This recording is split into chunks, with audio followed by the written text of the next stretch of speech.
तर नमस्कार सगळ्यांना. तर मी करणार आहे आज गवारीच्या शेंगाची भाजी. ही गवारीची शेंग मी छानपैकी अशी निवडून घेतलेली आहे. आता हिला मी स्वच्छ पाण्याने धुवून घेणार आहे 2 वेळेस. तर आता ही गवारीची शेंग मी धुवून घेतली.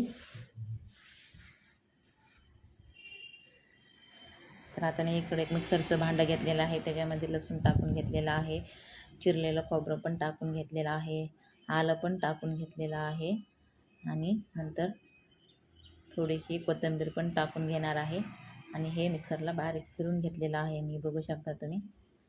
आता ह्याची बारीक पेस्ट करून घेतलेली आहे मी. इकडं कढईमध्ये तेल टाकून त्याच्यामध्ये जिरे मोहरी टाकलेली आहे. आता ही आलं लसणाची पेस्ट जी केलेली आहे आपण ती पण त्याच्यामध्ये टाकून घेऊया. आता हे आलं लसणाची पेस्ट मी टाकून घेतलेली आहे. त्याच्यामध्ये आता हा चिरलेला एक मोठा टोमॅटो पण टाकून घेतलेला आहे. आता ह्याला छानपैकी परतून घेतल्याच्या नंतर ह्याच्यामध्ये 1 चमचा हळद टाकलेली आहे, 2 चमचे लाल तिखट टाकलेला आहे, 1 चमचा घरचा काळा मसाला टाकलेला आहे. आता हे सर्व जे जिन्नस आहेत छानपैकी परतून घेतलेले आहेत मी. आता ह्याच्यामध्ये गवारीची शेंग पण टाकून घेतलेली आहे. आता ह्याला थोडा वेळ छानपैकी 2 मिनटं परतून घेऊया. त्याच्यानंतर त्याच्यामध्ये मी 1 चमचा चवीपुरतं मीठ टाकलेलं आहे आणि ह्याला परत आणखीन एकदा परतून घेऊया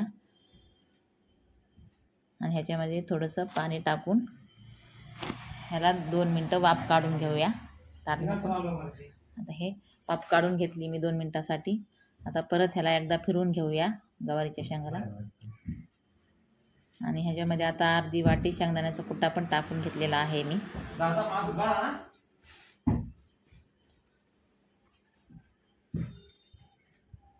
आता छानपैकी हे मिक्स करून घेऊया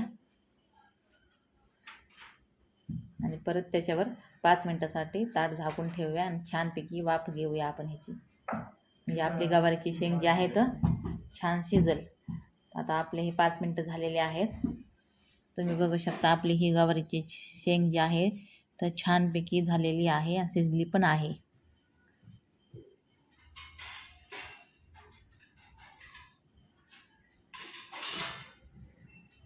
हे बघा छान झालेली आहे आपली गवारीची शेंग. आता इकडे मी लच्छा पराठा करण्यासाठी चपाती लाटून घेतलेली आहे.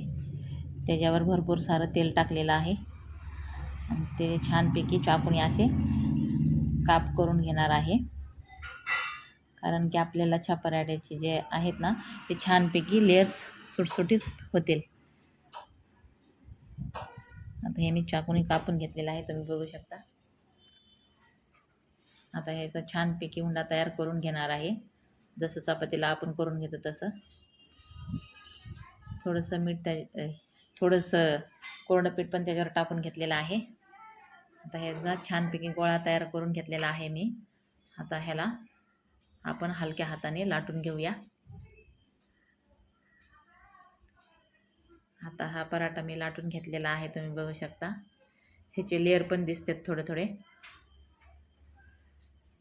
आता हा आपला पराठा तयार झालेला आहे. आता मी ह्याला तव्यावर टाकून घेते.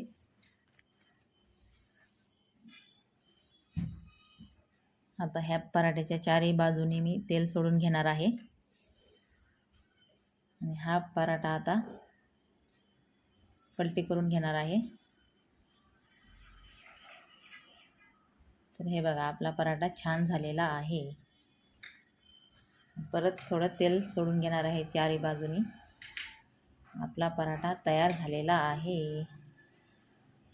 तर इकडे मी गवारीची शेंग ताटामध्ये घेतलेली आहे, लच्छा पराठा ताटामध्ये घेतलेला आहे, तुम्ही बघू शकता. आता हे खाऊन बघणार आहे.